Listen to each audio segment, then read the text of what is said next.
Milenio 3, en la cadena SER, con Iker Jiménez.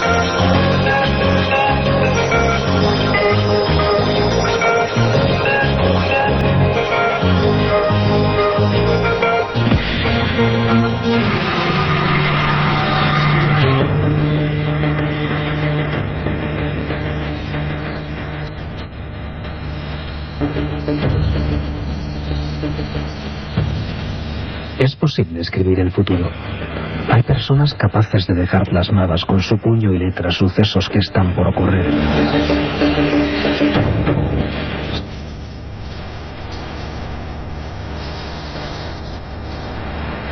Si miramos con lupa algunas de las páginas ocultas de la literatura universal, encontraremos varios casos de verdaderos profetas inconscientes, escritores que realizaron vaticinios certeros y exactos, que se adelantaron a su propio tiempo.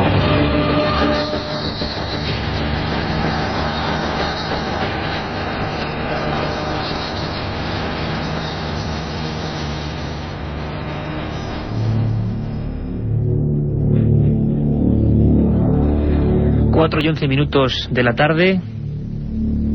Hombres que se adelantaron a su propio tiempo, lo decía Carlos Barroso en la introducción. Ya sabéis, somos Milenio 3.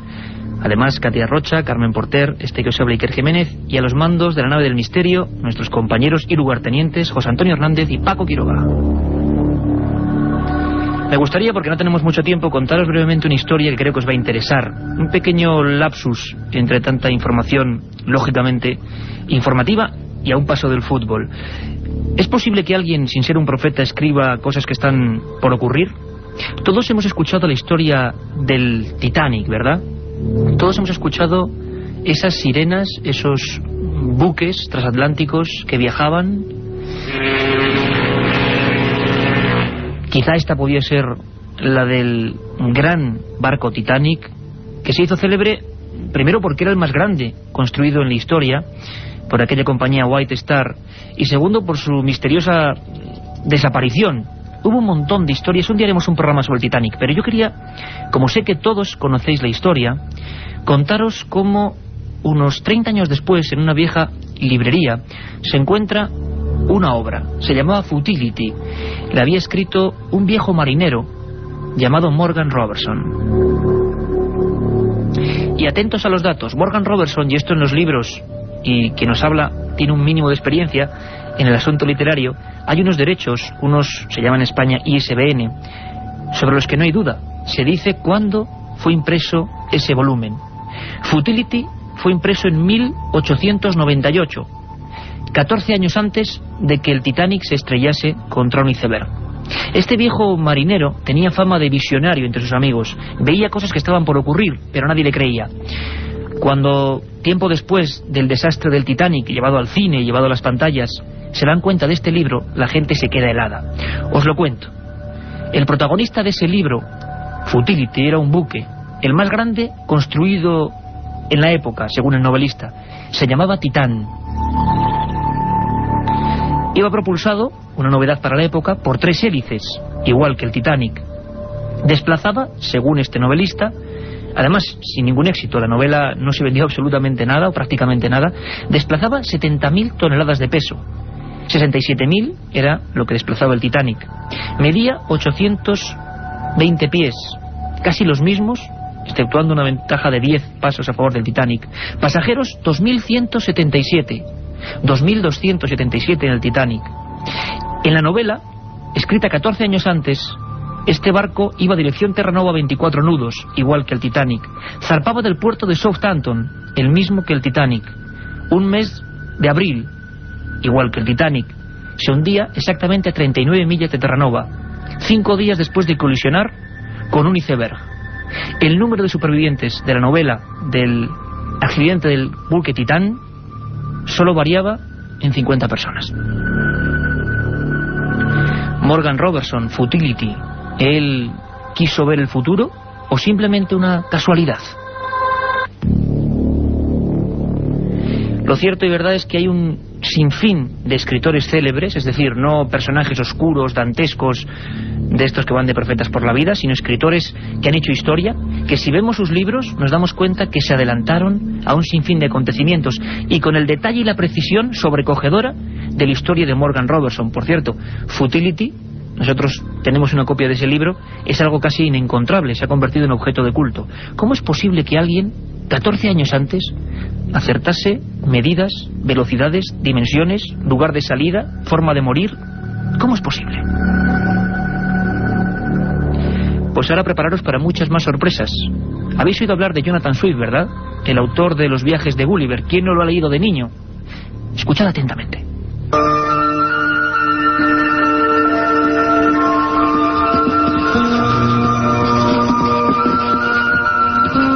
Jonathan Swift, aunque de origen inglés, nació en Dublín en 1667. A los 30 años conoció a Esther Johnson, una niña de 8 años fruto de los amores ilegítimos de un noble. A ella le dedicó Diario para Estela, una serie de cartas escritas en lengua desconocida. En 1690 decidió hacerse sacerdote. 17 años después, redactó Predicciones para 1708, uno de sus primeros éxitos. La publicación, entre 1721 y 1725, de la misteriosa obra Los viajes de Gulliver, le aseguró la gloria literaria.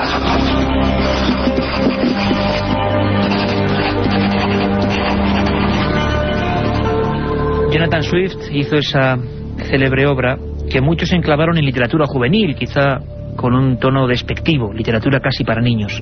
Todo lo contrario, se decía que Jonathan Swift, y os prometo un día un programa sobre escritores y su vida oculta, era un auténtico iniciado, la alquimia, el ocultismo, y dicen que ese libro está lleno de claves concretas, incluso del número romano. El número romano dicen que es intercambiar un código que solo sabe el autor, el orden de letras, palabras aparentemente absurdas, que leyéndolas de cierta manera, sabiendo el código, dicen otra cosa completamente distinta. Parece ser que en Los viajes de Gulliver, ese hombre que viajaba al país de los gigantes y al país de los liliputienses prácticamente, había muchas de estas claves y muchos datos que solo un siglo después empezaron a analizarse. Hay una historia que a nosotros nos ha llamado mucho la atención hojeando ese libro. En uno de sus párrafos, en uno de los viajes, que os voy a leer textualmente, Jonathan Swift escribe lo siguiente. Gulliver dice: se ven en el cielo 2 estrellas menores o satélites que giran alrededor de Marte. Tienen nombre de Miedo y su interior dista del planeta central de Marte 3 veces su diámetro y el segundo satélite 5 veces. Jonathan Swift, ya con gran imaginación, decía que allí vivían seres ciclópeos en su fantasía literaria y que se llegaba a ese mundo, el novelista decía así, a través de montañas gigantes repletas de lunas. Bien, 1726, 156 años exactamente después, un célebre astrónomo, Asaph Hall, descubría con un potente telescopio, no con su imaginación, las 2 lunas de Marte. 2 estrellas, 2 lunas en Marte. Fueron bautizadas como Phobos y Deimos, que significa espanto y terror. Jonathan Swift hablaba de 2 lunas en Marte con nombres de miedo, de terror, de espanto. Las distancias, es lo más asombroso, eran exactas. Una está a 3 diámetros de Marte y la otra a 5. Hasta 156 años después del libro de Gulliver, nunca habían sido vistas por el ojo humano.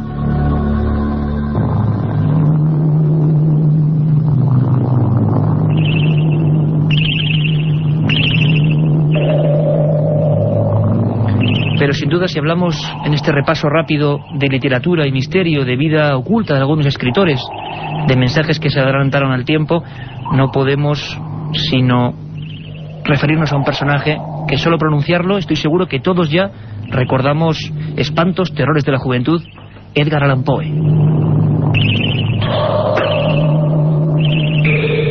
Y es que Edgar Allan Poe fue uno de los fundadores de la literatura gótica, del terror más absoluto, de la angustia, aprisionado en sus delirium tremens, dicen que alcohólico, su muerte fue un misterio. Vamos a conocer un poco más a Edgar Allan Poe.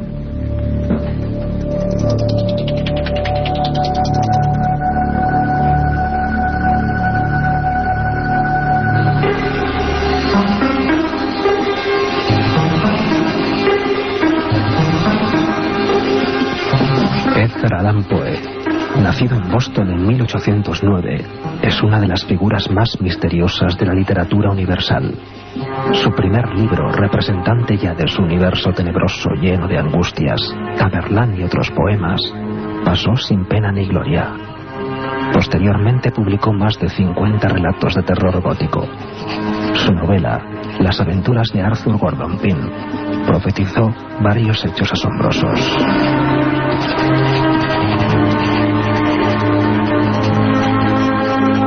Si quieres viajar a lo desconocido, no dejes de leer El Archivo del Misterio de Iker Jiménez, los libros del tercer milenio. Colección El Archivo del Misterio de Iker Jiménez, publicado por Editorial Edad. Próximos títulos ya a la venta: La Sábana Santa de Carmen Porter, Casas Encantadas de Francisco Contreras, El Secreto de la Gran Pirámide de Manuel Delgado y Vampiros de Miguel Gómez Aracil. Sabéis de todas formas, en estos cambios de horario, que tenemos nuestro programa de 3 a 4 de la madrugada, hoy domingo, con un sinfín de contenidos, y siempre esa vía de contacto con Milenio 3, Milenio 3 con número @cadenaser.com, Milenio 3 con número @cadenaser.com, y luego de madrugada daremos resolución, o procuraremos informaros de algunas de vuestras preguntas. Carmen, un sinfín de cosas, ¿no? Buenas tardes, Iker. Esta madrugada nos iremos hasta Tudela. Allí hablaremos con una compañera de la cadena SER, Ana Laura de Diego, que nos contará el descubrimiento de un misterioso manuscrito que ha sido hallado en la Ribera de Navarra y en el que se relatan fenómenos sobrenaturales. Y como siempre, Iker, nuestras secciones habituales, los viajes de Carlos Barroso, las leyendas urbanas de Katia Rocha, abriremos la biblioteca del misterio y, como no, el informativo con las noticias sobre lo desconocido. Un buen menú para esta madrugada.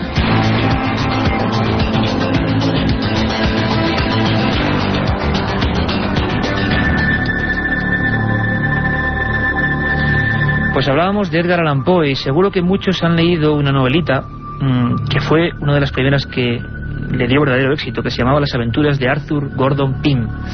Y como siempre en estos sucesos de escritores que aparentemente se adelantaron al tiempo, ocurre que solo después de su muerte, o cuando ocurren hechos que son parecidos a la novela, nos damos cuenta de la misteriosa exactitud. ¿Casualidades? Probablemente. Los expertos dicen, o las llaman serendipias, casualidades casi imposibles, ¿no? Como una casualidad al cubo. En ese capítulo de Arthur Gordon Pym se cuenta una historia dramática, como era en sí Allan Poe. Hay una barcaza que, muy cerca de las costas africanas, naufraga, y quedan en un bote 4 marinos. Al final se dan cuenta de que van a morir y practican el canibalismo. Atacan y devoran al más débil en el escalafón, en el rango. Era un grumete que fue devorado por sus compañeros para que estos sobreviviesen. Se llamaba, atentos al dato, Richard Parker.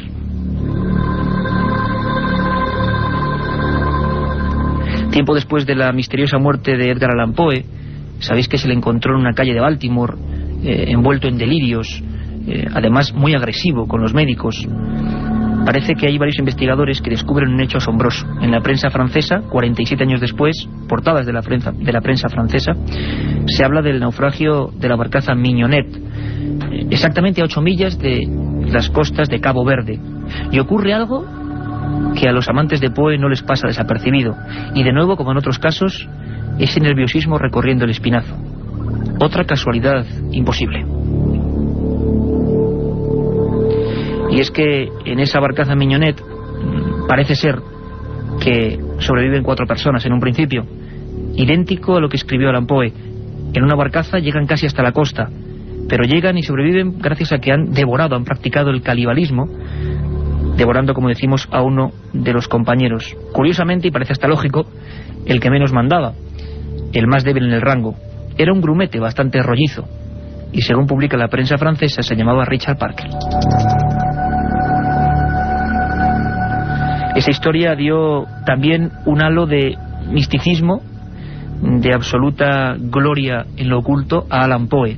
¿Cómo es posible que alguien adivine el lugar, el naufragio, el número de primeros supervivientes y sobre todo el nombre y el cargo de ese pobre grumete devorado por sus comensales? ¿Cómo es posible? De nuevo la gente dijo, bueno, casualidad. Lo cierto y verdad es que Allan Poe, según el certificado médico, murió de congestión cerebral. Se dice que en el hospital de Maryland, casi moribundo, envuelto en alcohol, viendo visiones extrañas que él también describía y que tanto terror le causaban, se levantó en un momento de lucidez, eso dice el informe médico, y dijo una frase que pasó a la historia extraña del mundo oculto de los escritores. Dijo: que Dios se apiade de mi pobre alma. Pero si alguien ha pasado a la historia con todos los oropeles de adelantarse a algunas cosas muy concretas, incluso ingenios, incluso maquinarios, ese es un francés universal. Se llama Julio Verne.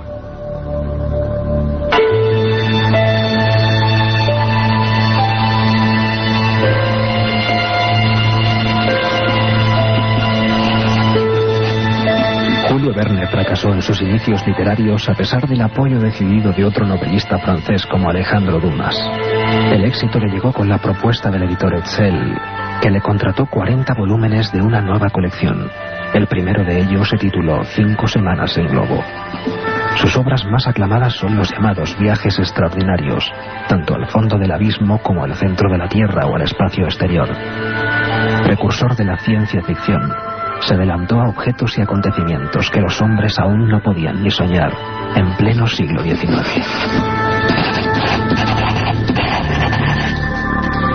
Julio Verne, un día también, os lo prometo, haremos un programa solo sobre su figura, pero ahora me gustaría incluirlo en este grupo de anticipadores, porque no solo se adelantó con detalles concretísimos al submarino, al helicóptero, a las bombas de fragmentación, a los rascacielos, al cine sonoro, sino que en uno de sus libros, que dicen que es la clave de su anticipación, todos creo que lo hemos leído, o al menos lo hemos ojeado, de la Tierra a la Luna, parece que ya los datos son sencillamente increíbles. Fue escrito en 1865, con todos sus sellos y todos sus permisos. 1865. Sabéis que faltaban más o menos 104 años para que Neil Armstrong descendiese sobre el satélite. Bien, él se inventaba una especie de proyectil y lo llamaba Columbia. Parece ser, dicen los más escépticos, y creo que es lógico, que al Apolo 11 se le llamó también, o se disparó desde el Columbia en honor a Julio Verne. Pero la verdad, y esto nadie lo ha explicado, es que en la novela se contaba cómo todo el viaje era vigilado por un ojo de cristal de 5 metros de diámetro, situado en las montañas rocosas. Situación exacta del telescopio de 5 metros, el primero de diámetro, en Monte Palomar. El viaje del Columbia de Verne se realizaba a 40.000 kilómetros por hora, según dice el libro, y duraba 97 horas el trayecto. En realidad el Apolo 11 viajó a 38.500 y solamente se diferenció en que llegó en 112 horas. Pero quizá lo más extraordinario es que Verne inventa un punto de llegada. Aquellos viajeros a la Luna caen al mar. Bien, el punto real de esa caída al mar fueron 4 kilómetros de distancia, en un lugar ni más ni menos como el Océano Pacífico. Julio Verne, un personaje que luego, como decimos, se adelantó a muchísimas otras cosas, con muchísimos otros datos. Y hablaremos mucho más de escritores y del misterio que encierra su vida, pero me gustaría despedirme con una de las anécdotas que más me gustan, más impresionantes. Es un escritor venezolano que no tuvo ningún éxito en vida, suele ocurrir. No vendió apenas un puñado de libros, se llamaba Lester del Rey. Hoy es un mito, ¿y por qué? Pues sencillamente por esto que os voy a contar. Él empezó una pequeña novela llamada Misión a la Luna, con la siguiente escena. Decía: la nave Apolón se posó sobre la Luna y dio varios brincos. Después abrió una puerta y bajó una portezuela. Acto seguido, el comandante Armstrong, no otro, puso el pie sobre el satélite. Bien, y todos estamos diciendo, ¿qué mérito tiene eso, no? Es decir, Neil Armstrong con Collins y Aldrin pues bajando a la Luna. Claro, la diferencia es que Misión a la Luna, de Enrico Lorenzo Lester del Rey, se publicó en 1954. ¿Cómo pudo adivinar exactamente el nombre de la primera persona, ese brazo fuerte, Armstrong, que bajó a la Luna? El propio Armstrong, que además, como muchos otros astronautas, luego se acabó convirtiendo en un obseso de lo misterioso, de lo paranormal, decía que quería investigar en su misterio, y parece ser que aún está en ello.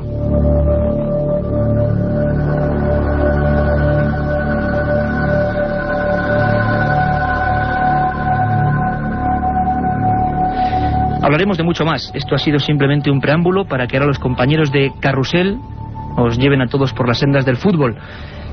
Hay una cosa importante. Esta voz que vamos a escuchar es la de Arthur Clarke. Todos le conocéis, ¿verdad? Autor de 2001, Odisea en el espacio. Y dice que el futuro es ahora. Él se inventó en una novela, 25 años antes, una órbita de satélites de comunicaciones. Se hizo realidad 25 años después y se llamó Órbita Clarke en su honor. Un ejemplo de hasta dónde llegan las casualidades imposibles.